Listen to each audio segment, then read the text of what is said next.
چھڑا سکتا نہیں کوئی الیاذ باللہ، تو گویا اسے لا الہ الا اللہ کا معنی مفہوم نہیں معلوم۔ رب کو بھی معلوم تھا کہ ایسی ایک مخلوق آئے گی کہ جو کہے گی کہ رب کا پکڑا تو چھڑا لے محمد، لہٰذا اللہ نے قرآن مجید میں 30ویں پارے میں ہی ارشاد فرما دیا ان بطش ربک لشدید، بے شک تمہارے رب کی پکڑ بہت سخت ہے، تمہارے رب کی پکڑ بہت سخت ہے۔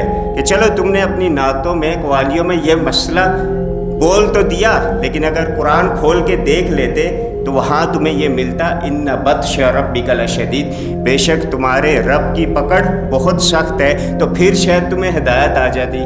لیکن افسوس کہ ہم قرآن کھولیں گے تو پتہ چلے گا ہم قرآن جو ہے رٹا رٹا صرف ترجمہ ہی پڑھ لیتے ہیں یا سنی سنائی باتوں پہ ہی عمل کر لیتے ہیں، وہ بھی ہم سے نہیں ہوتا۔ قرآن مجید کو اگر صحیح معنوں میں انسان پڑھے تو وہ موحد یقینی طور پہ بن جائے۔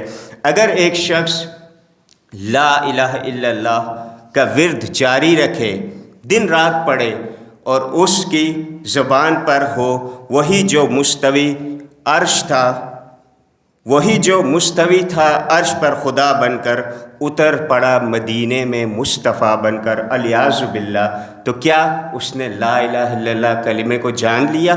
نہیں جانا۔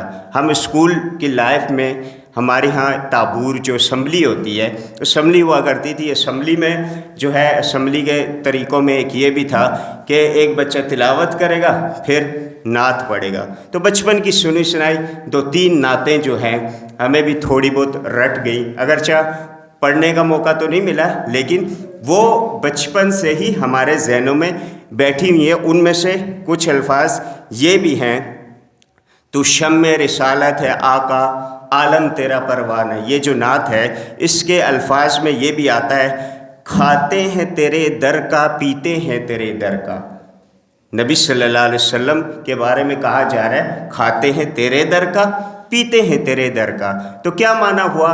ان اللہ هو الرزاق ذو القوۃ المتین، ان اللہ یرزق من یشاء بغیر حساب۔ قرآن مجید میں جگہ جگہ رب تعالی نے جو ارشاد فرمایا وَلِلَّهِ خَزَائِنُ السَّمَاوَاتِ وَالْأَرْضِ، تمام خزانے ہیں ہی اسی کے، تو ہم یہ کہیں کہ ہم تو نبی کا کھاتے ہیں، نبی ہمیں نوازتے ہیں یا کوئی مخلوق ہمیں دیتی ہے، تو کیا یہ شرک نہیں؟ کیا یہ رب کی صفات میں کسی کو شریک کرنا نہیں ہوگا؟ یقیناً ہوگا۔ کیا معلوم ہوا کہ ہم نے صرف رٹے رٹائے جو ہے کلمہ ہم ادا کرتے ہیں، ہمارے دل میں اس کا معنی مفہوم، ہمارے اذہانوں میں ذہنوں میں معنی مفہوم نہیں ہے، یہی وجہ ہے کہ ہم اس کے مطابق عمل نہیں کر پاتے۔